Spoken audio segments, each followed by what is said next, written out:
Hello friends, welcome to history classes. Friends, ये मेरा NET exam से रिलेटेड हिस्ट्री का ऑफिशियली यूट्यूब का चैनल है। तो अपने इस चैनल पर हम हिस्ट्री से रिलेटेड ही जितने भी टॉपिक हैं जो एग्ज़ाम में पूछे जा रहे हैं, क्वेश्चंस आ रहे हैं, उन टॉपिक को जो इम्पोर्टेंट टॉपिक है उनको यहाँ पर हम डिस्कस कर रहे हैं। उनके बारे में जो टॉपिक है वो क्लियर कर रहे हैं, जान रहे हैं। तो फ्रेंड्स, जो टॉपिक मैंने जो पिछली वीडियो में प्रोवाइड करवाया था उसको भी ज़रूर देखिएगा, क्योंकि उसमें भी मैंने शॉर्ट वे में जो क्विक रिवीजन है उसके साथ साथ प्रोवाइड करवाए हैं। उसको उन टॉपिक का ही जो ये पार्ट 2 है उसको आगे आज हम शॉर्ट वे में कंटिन्यू करेंगे। तो फ्रेंड्स, पहले हमने जो जितने वेद थे उसके बारे में जाना था, ऋग्वेद, अथर्ववेद, यजुर्वेद। तो उन टॉपिक को ही आज हम जानेंगे, आगे कंटिन्यू करेंगे, जिसमें आर्यक, उपनिषद, जैन धर्म, बुद्ध धर्म, तो उनको शॉर्ट वे में जानेंगे। अगर आप फ्रेंड्स चैनल के साथ जुड़े हुए हैं, अगर न्यू हैं तो प्लीज़ सब्सक्राइब ज़रूर कर लेना, बेल आइकन को दबा लेना, नोटिफिकेशन आपको टाइम पर मिलता रहेगा।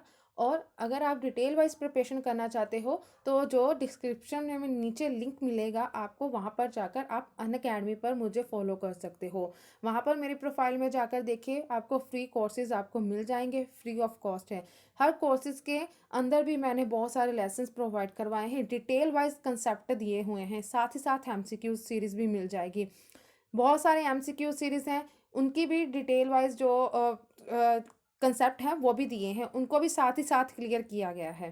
तो जाकर ज़रूर देखें, फ्री में आपको बहुत सारा मटेरियल मिल जाएगा। अगर एक बार जाकर देखना ज़रूर, वहाँ पर भी फॉलो कीजिएगा और जहाँ पर भी चैनल को सब्सक्राइब ज़रूर कर लेना। तो आइए स्टार्ट करते हैं, आगे के जो हमारे टॉपिक हैं उनको कंटिन्यू करते हैं।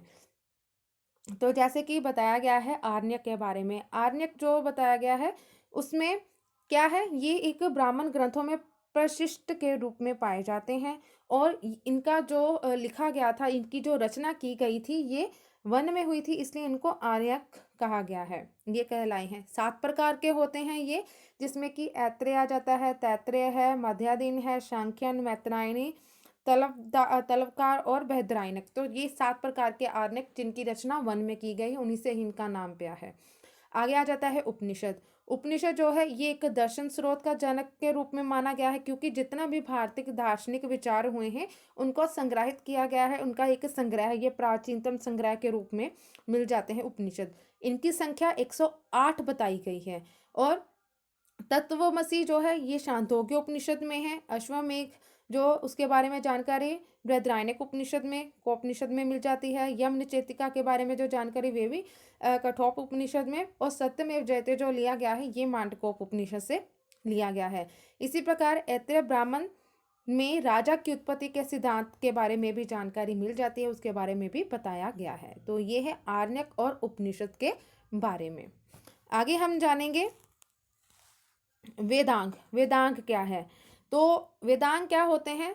ये वेदों को समझने व सूक्तियों के सही उच्चारण के लिए जो इनकी है वो रचना की जाती है, जो वेदांग बताए गए हैं। जैसे कि बताया गया है, शिक्षा आ जाता है, फिर उसी के साथ साथ व्याकरण है, छंद है, कल्पसूत्र, निरूक्त है, ज्योतिष।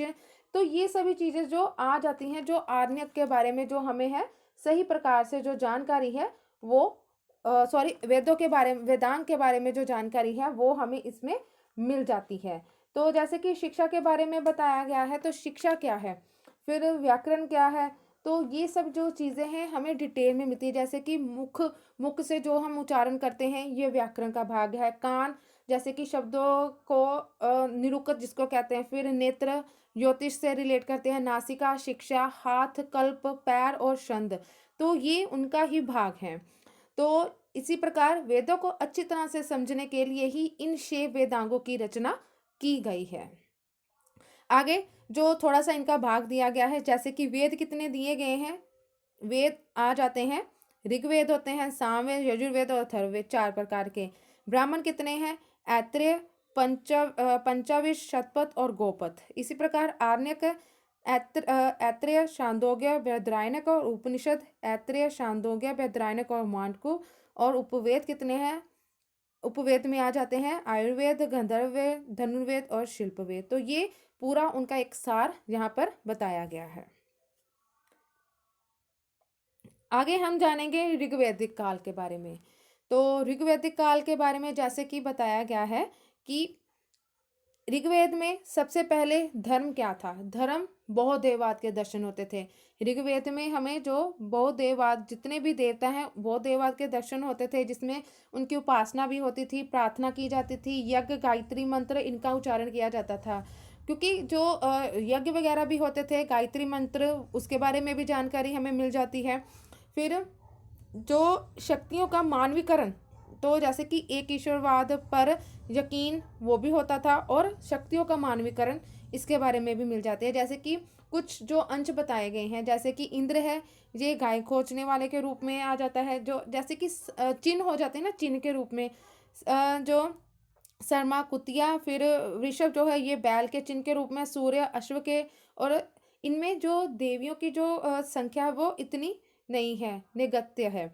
तो उनके बारे में, जैसे कि फिर आगे 33 देवी देवताओं की जो 3 श्रेणियों में उनको बाँटा गया है। तो आगे जो देवता थे उनको भी 3 भागों में बाँटा गया है, जिसमें कि आकाश के जो देवता आ जाते हैं उसमें आ जाता है घोष, वरुण, मित्र, सूर्य, पुष्य, विष्णु, आदित्य, ये आ जाते हैं। अंतरिक्ष के जो देवता थे उसमें जो है वो इंद्र, वायु, पूज्य, फिर प्रजापति, ये आ जाते हैं।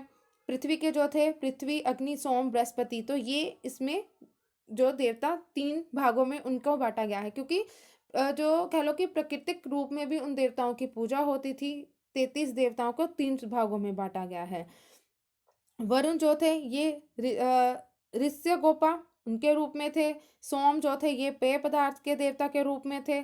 सबसे प्राचीन जो थे वो घोष थे, और ऋग्वेद में इंद्र जो थे, इनको संसार में संसार का स्वामी, मतलब वर्षा का जो देवता है, उसके रूप में इनका आदर सम्मान होता था। और अग्नि जो थी, अग्नि जो देवता होते थे, ये देवता और मनुष्य के बीच में क्या थे, ये मध्यस्थता का कार्य करते थे। क्योंकि जो अग्निदेव थे, जितनी भी आहुतियाँ वगैरह जो देवताओं के दी जाती थी, अग्नि के द्वारा ही दी जाती थी। तो मनुष्य और देवताओं के बीच में अग्नि जो थी ये मध्यस्थता के कार्य के रूप में थे। फिर आ जाती है कि उनकी अर्थव्यवस्था किस प्रकार की थी। संस्कृति उनकी ग्रामीण सभ्यता थी, क्योंकि ग्रामीण सभ्यता थी। जो आगे वैदिक काल की जो सभ्यता आ जाती है, क्योंकि सिंधु सभ्यता जो थी ये नगरीय सभ्यता के रूप में थी, लेकिन जो ऋग्वैदिक सभ्यता है ये ग्रामीण सभ्यता के रूप में थी। मुख्य व्यवसाय क्या होता था? पशु चराना, पशुपालन होता था, और गौण व्यवसाय, कृषि। तो कपास का उल्लेख जो है वो इसमें नहीं है, लेकिन ऋग्वेद में जो वस्त्र बनाने का जो मुख्य रूप में उल्लेख मिल जाता है ये। फिर आगे आ जाता है कि व्यापारी जो होते थे वो पन्नी, और मुद्रा क्या थी? निषक और शातमान। तो मुद्रा इस प्रकार की थी। फिर राजनीतिक स्थिति के रूप में संरचना बताई गई है कि कबायली ग्रामीण, जो वो कबायली जो ग्रामीण होते थे, कबीले के रूप में जो कबीले बटे हुए होते थे ना, उस प्रकार की ग्रामीण स्थिति उनकी थी। राजा को भाग कर जो 1/16 वो होता था, बलि कर भी उस टाइम पर प्रचलित था। आगे जो बांटा गया था, जिसमें कि राजा आ जाता है जनस्य, गोपा, परुमेता, गोपति, विश्वापति, तो इस रूप में थे। फिर सभा भी होती थी, ये बड़े लोगों की जो सभा होती थी, बड़े लोग इसमें भाग लेते थे। श्रेष्ठ जो धनी व्यक्ति होते हैं वो इसमें भाग लेते थे। समिति जो होती थी ये जनसाधारण जो आम लोग होते थे उनकी सभा के समिति वो थी। विदर्थ भी होती थी, ये आर्यों की प्राचीन जो सभा उसके रूप में थी। फिर जो समाज था उसको भी आगे भागों में बांटा गया है, जिसमें कि गोत्र प्रमुख सामाजिक आधार होता था। जो स्थात्मक समाज वो था, महिलाओं पति के साथ यज्ञ में भाग लेती थी। अपाला, गौशाला, लोपामुद्रा, विश्वारा, सितार को भी ऋग्वैदिक ऋचाओं लिखने का जो श्रेय है, जो रचनाएं होती हैं उनको भी लिखने का जो श्रेय है इनको दिया गया है। तो ये जो ऋषि जन होते थे ना उस टाइम पर, तो उनके सम्मान ही इनको आदर सम्मान दिया गया था। फिर आगे आ जाता है विवाह किस प्रकार के थे। तो विवाह भी आ जाते हैं, जिसमें कि अनुलोम पुरुष, उच्च वर्ग प्लस महिला जो निम्न वर्ग की होती थी, ये अनुलोम विवाह था। प्रतिलोम विवाह किस प्रकार का होता था, जिसमें कि पुरुष जो होता था निम्न वर्ग का, महिला जो होती थी उच्च वर्ग की थी। फिर नियोग प्रथा, जिसमें कि पति के निर्धन के बाद जो उसका देवर होता था उसके साथ उसका विवाह किया जाता था। क्षितिज जो नियोग से प्राप्त संतान वो, और आमुज विवाह जो जीवन भर कुंवारी रहने वाली जो लड़कियां उसको कहा गया है। और बाल विवाह, तलाक, जो सती, बहु विवाह का चलन ना था उस टाइम पर, इतना नहीं, इन चीज़ों का प्रचलन नहीं था उस टाइम पर। तो ये कुछ ऋग्वेद काल के बारे में है। आगे है उत्तर वैदिक काल। तो उसका टाइम पीरियड बताया गया है जो है 1000 से 600 बीसी तक का बताया गया है। इसमें क्या क्या चीज़ें थी, इसमें कबीले आपस में मिलकर क्या हुए, राज्य बन गए 800 बीसी में। फिर अतरंजी खेड़ा से लोहे की खोज, वहाँ के कुछ साक्ष्य वहाँ से प्राप्त हुए हैं। अथर्ववेद में लोहे को क्या क्या नाम से पुकारा गया है, जिसमें कि संयम, अयस व कृष्ण अयस, संयम अयस और कृष्ण अयस, ये नाम बताया गया है अथर्ववेद में लोहे के रूप में मिलता है। फिर उस टाइम पर वर्ण व्यवस्था जो थी उसका भी उदय हो चुका था। वर्ण के आधार पर जैसे कि ब्राह्मण, क्षत्रिय, वैश्य, शूद्र, तो ये वर्ण व्यवस्था भी आ चुकी थी। राजनीतिक व्यवस्था किस प्रकार की थी, जो कबायली ढांचा टूटा और राज्य का उदय हो, क्योंकि बड़े बड़े राज्य में जो कबीले पहले छोटे छोटे होते थे, ग्रामीण सभ्यता थी, वो बाद में क्या थी, राज्यों में तब्दील हो चुकी थी। जन का स्थान किसने ले लिया, जनपद ने।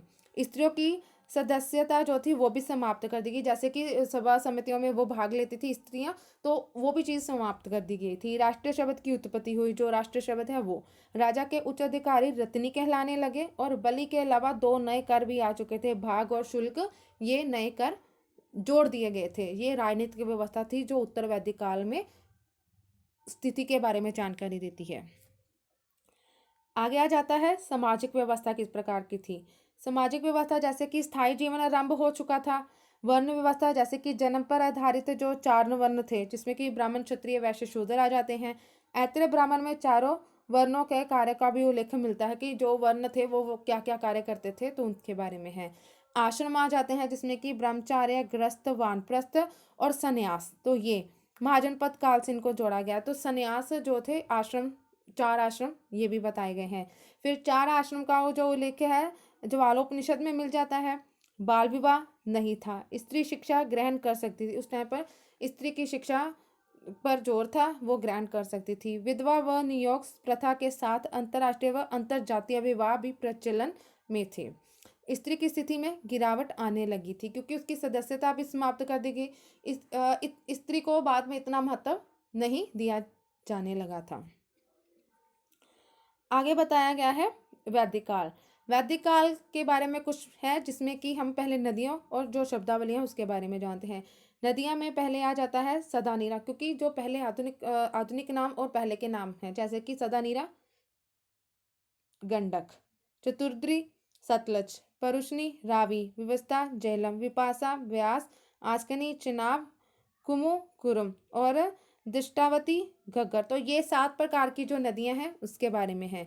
शब्दावली मरुस्थल, धन्व, गाय, अधन्या, अनाज, धान्य, खिलम, चारागाह, बृहस्पति चारागाह जो प्रमुख उसको कहते थे, और स्पर्श गुप्तचर को। तो ये कुछ शब्दावली या कुछ जो शब्द पहले यूज किए जाते थे उसके बारे में है। तो ऋग्वेद काल के बारे में जो कुछ विशेष हैं आगे हम जानते हैं उसके बारे में। तो जिसमें बताया गया है यज्ञ जो होते थे, जिसमें कि यज्ञ कैसे थे, राज सूर्य जो यज्ञ होता था ये राज्याभिषेक के लिए था, वाजपेयी शौर्य प्रदर्शन के लिए, अश्वमेघ जो होता जाए राजनीतिक विस्तार के, अपने राजनीति विस्तार, समाज विस्तार के लिए राजनीतिक विस्तार, तो अग्निष्टम जो होता था ये देवताओं को प्रसन्न करने के लिए ये यज्ञ होते थे। उसके साथ साथ ही आ जाते हैं ब्रह्म, ये वेदों का पाठ कर ब्रह्मा की पूजा की जाती थी। पितृ क्या थे कि सामाजिक श्रद्धा, जैसे कि पितरों की पूजा होती थी वो। फिर मनुष्य अतिथि जो सत्कार कर मनुष्य पूजा होती, अतिथियों का जो जिस प्रकार सत्कार किया जाता था वो पूजा होती थी। देव यज्ञ की देवताओं को प्रसन्न करने हेतु जो हवन किए जाते थे वो, और मूर्त भूत यज्ञ जैसे कि भूतों को प्रसन्न करने हेतु जो यज्ञ किए जाते थे। फिर आगे जैसे कि विवाह दिए गए हैं, जैसे कि अष्ट विवाह, जैसे कि ब्रह्मा समान वर्ण में जो एक ही वर्ण में वो देव यज्ञ करने वाले के साथ, देव यज्ञ करने वाले के साथ फिर आर्य कन्या के पिता को वर 2 जोड़ी बैल देता था, तो ये प्रजापत्य बिना लेन देन के विवाह होते थे। असुर विवाह कन्या को माता पिता से खरीद कर, तो ये असुर विवाह थे। गंधर्व विवाह ये प्रेम विवाह होता था। और राजज्ञ ये पराजित राजा की पुत्री पति या बहन से किया जाता था, जो जब वो राजा पराजित हो जाता था उससे विवाह किया जाता था। फिर पिशाच विश्वासघात जो उसके द्वारा जो विवाह होते थे वो, तो ये अष्ट विवाह के बारे में है। आगे है ऋग्वेद काल में कुछ जो विशेष है थोड़ा सा हम उसको फिर डिटेल में थोड़ा सा जान लेते हैं। पहले भी हमने पढ़ा है तो थोड़ा सा अभी, जैसे कि राजनीतिक स्थिति में कैसे क्या था कि राजा को 1/6 भाग कर बलि भी एक जो कर के रूप में था उस टाइम पर। राजनीतिक स्थिति इस प्रकार की थी। संरचना जो कबीले होते हैं वो ग्रामीण सभ्यता थी। राजा जन गोपा पुरमेत्रा विश्वापति ये चीज़ें वो कहलाता था। जो गणपति था वो गोपति का पद प्राप्त करता था। प्रशासन की जो सबसे छोटी निम्न इकाई जो होती थी, सर्वोच्च इकाई छोटी इकाई कुल होती थी और सर्वोच्च इकाई जन के रूप में होती थी। सभा ये श्रेष्ठ लोगों की संस्था थी और समिति जनसाधारण की संस्था होती थी। विदर्थ ये जो आर्य थे उनकी प्राचीनतम संस्था थी। विदर्थ ये उत्तर वेद काल में नहीं था। ऋग्वेद में 122 बार इसका उल्लेख मिलता है। उत्तर वैदिक काल में लुटे हुए माल का जो बंटवारा है उसके बारे में भी जानकारी मिल जाती है।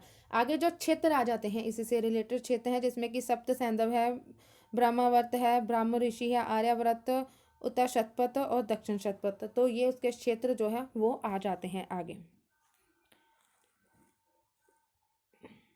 थोड़ा सा आगे हम उसी को ही कंटिन्यू करें, थोड़ा सा जान लेते हैं। जैसे कि पुरोहित है, फिर राज्य जन सामान्य। तो समाज जो है वो इस भागों में बटा हुआ था। जैसे कि गोत्र प्रमुख समाज आधार था, पितात्मक समाज था, महिलाओं के प्रति भी जो पूरी तरह उनको जो आदर्श अधिकार दिया जाता था, इसलिए उनको समान अधिकार था। यज्ञ में भी वो भाग ले सकती थी, जिसमें कि अपाला, घोषा, लोपामुद्रा। तो उस टाइम की ये जो औरतें विश्वारा सिक्ता को भी वैदिक रचनाओं लिखने का जो श्रेय दिया जाता है। फिर मुख्य भोजन चावल और जौ था। अश्वमेध यज्ञ में थोड़े जो घोड़े के मांस का भी ये उसका प्रयोग होता था, खाते थे। फिर गाय को अघन्य भी कहा गया है कि ना मारने वाला पशु। जो गाय था उस टाइम पर पूजा होती थी, लेन देन में भी इसका यूज़ किया जाता था, इसलिए उसको अघन्य कहा गया। अघन्य मतलब कि ना मारने वाला, तो मारा नहीं जाता था।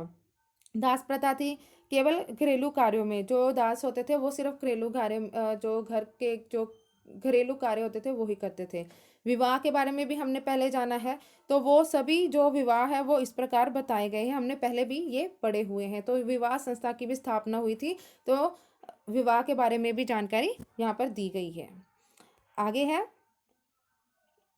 तो उसी के ही आगे हम कंटिन्यू करते हैं कि वर्ण व्यवस्था भी आगे चलकर क्या था कि जटिल होना एवं अंडर्व पूर्ण यज्ञ एवं बलि से युक्त जीवन धार्मिक आंदोलन का जो कारण वो बन गया। कि आगे चलकर क्या धार्मिक आंदोलन जो थे वो स्टार्ट हो गए, जिसमें कि जैन धर्म जो प्रमुख आ जाता है पहले। तो जैन धर्म में क्या था कि इसकी जो स्थापना का प्रमुख श्रेय जो दिया जाता था ये ऋषभ देव को जाता था। और कि हमने जाना कि जो ऋषभ देव जो जिन्होंने जैन धर्म की स्टार्टिंग में स्थापना की, प्रथम गुरु तीर्थंकर यही हुए थे। और आगे चलकर जो 24वें तीर्थंकर माने गए हैं वो है वर्धमान महावीर। तो उनको श्रेय दिया जाता है आगे, जो 24वें तीर्थंकर के रूप में जो जैन धर्म को आगे लेकर गए थे।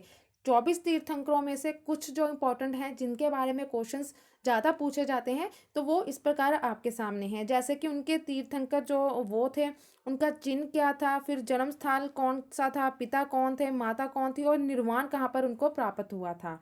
तो वो है ऋषभ देव थे, उनका बैल था, चिन्ह अयोध्या में जन्मस्थली थी।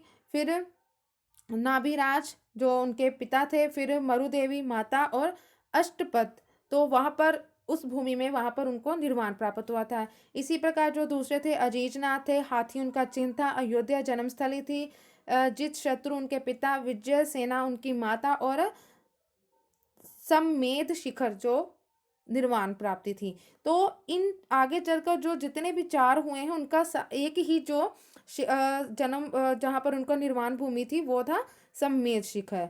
तो ये कुछ उनके बारे में था। आगे जो लास्ट में जो आ जाते हैं जिसमें कि नेमिनाथ आ जाते हैं, वो उनका शंख था। शौरीपुर जन्मस्थली थी, समुद्र विजय उनके पिता, शिवा देवी उनकी माता और गिरनार पर्वत उनका निर्वाण स्थल था।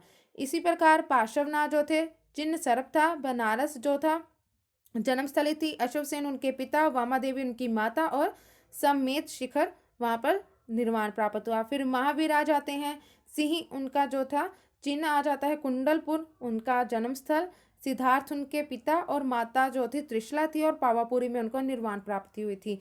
तो ये जो कुछ तीर्थंकर है जिनके बारे में क्वेश्चंस आते हैं वही इंपॉर्टेंट आपको प्रोवाइड वहाँ पर करवा रही हूँ।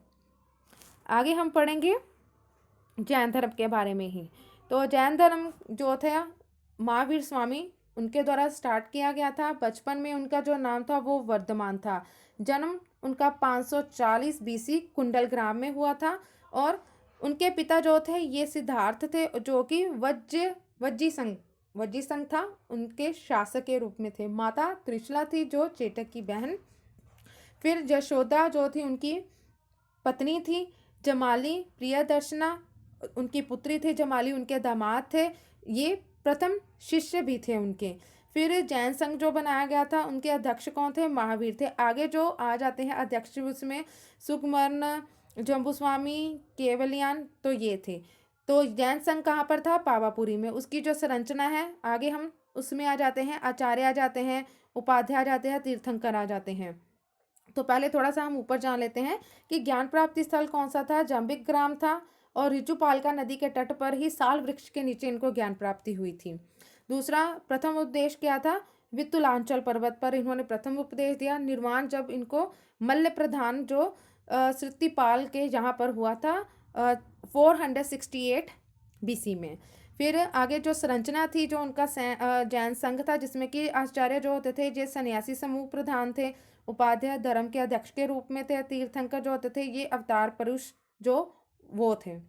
इसी को हम आगे कंटिन्यू करते हैं जिसमें आगे बताया गया है अहत जो थे ये जो निर्वाण के करीब हो। फिर भिक्षु जो होते थे ये सन्यासी सदस्य होते थे। भिक्षु में चंदना भी थी जो भिक्षुओं की प्रथम अध्यक्ष के रूप में थी। इसी तरह श्रावक जो थे ये ग्रस्त सदस्य के रूप में होते थे जो ग्रस्त में ही रहकर जो धर्म को आगे बढ़ाते थे। इसमें चेलना तो ये श्रावकों की प्रथम अध्यक्ष थी।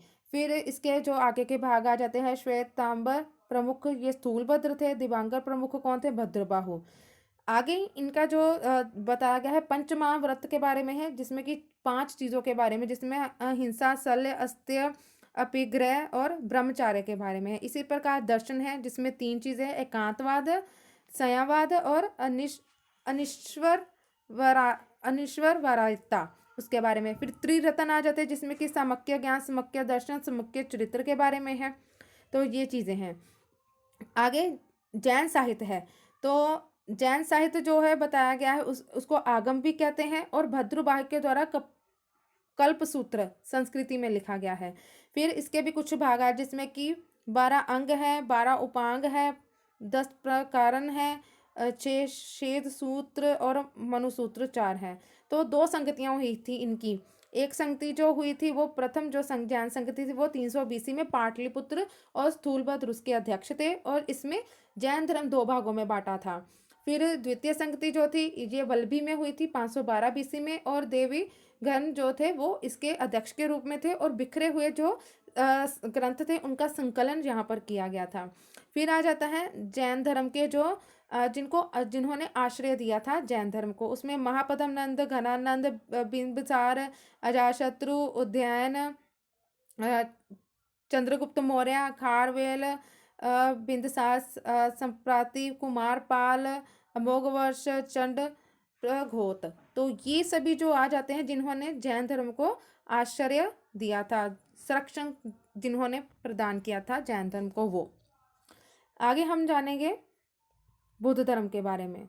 बुद्ध धर्म तो जिसके जो कह लो कि रचयिता जो है जिन्होंने आगे बढ़ाया बुद्ध धर्म वो गौतम बुद्ध थे।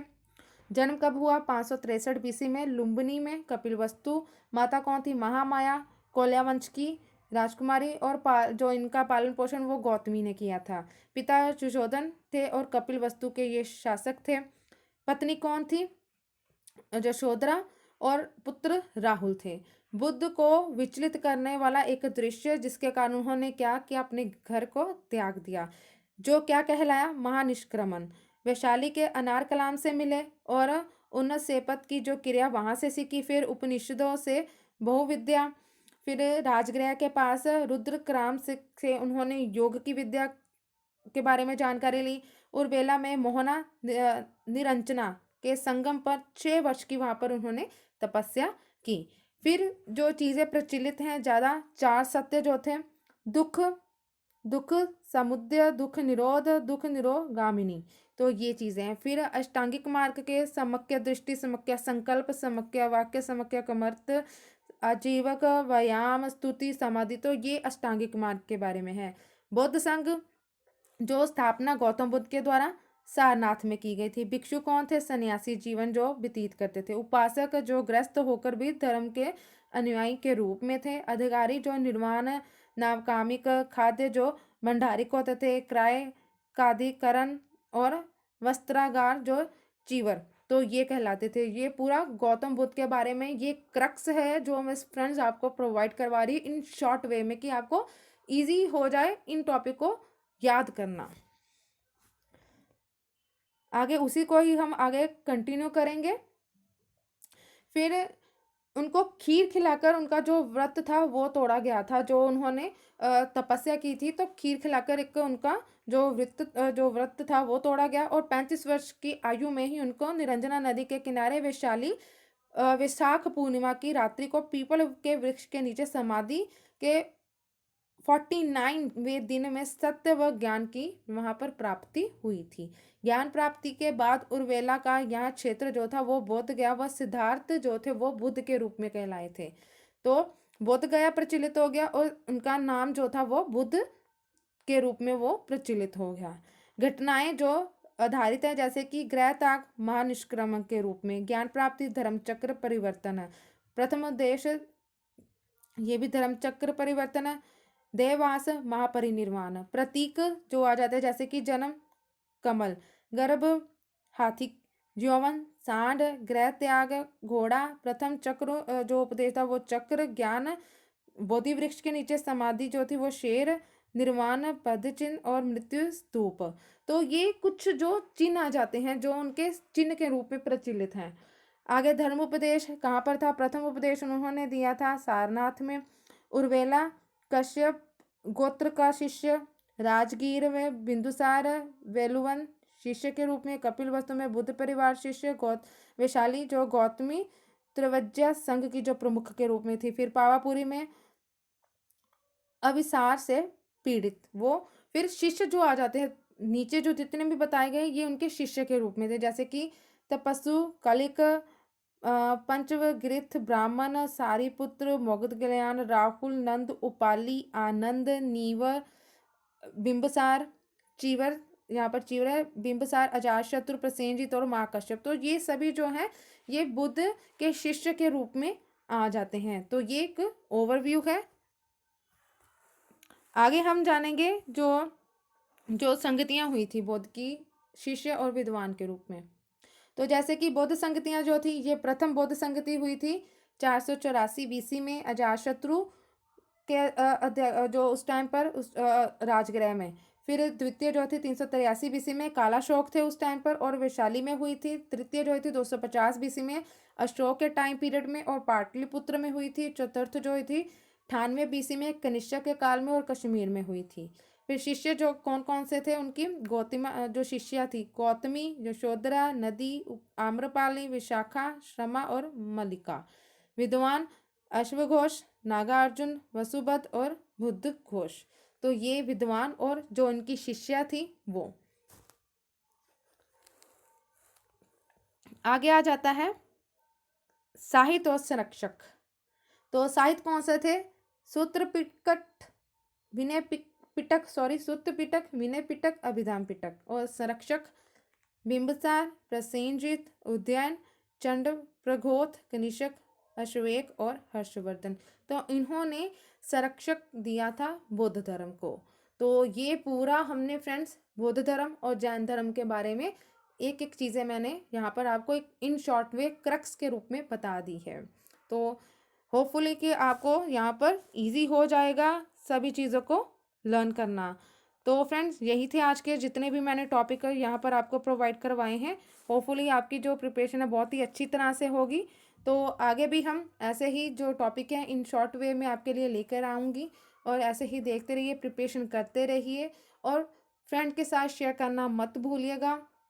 फ्रेंड्स यहाँ पर भी ज़रूर फॉलो कीजिएगा मेरे इस चैनल को और अनअकैडमी पर भी मेरी प्रोफाइल में जाकर आप फॉलो ज़रूर कर लेना, ताकि वहाँ पर भी आपको नोटिफिकेशन मिलता रहे और जो आपको लेसन्स प्रोवाइड करवाती हूँ वो भी आपको वहाँ पर मिलते रहे और आपकी प्रिपरेशन अच्छी तरह से चलती रही।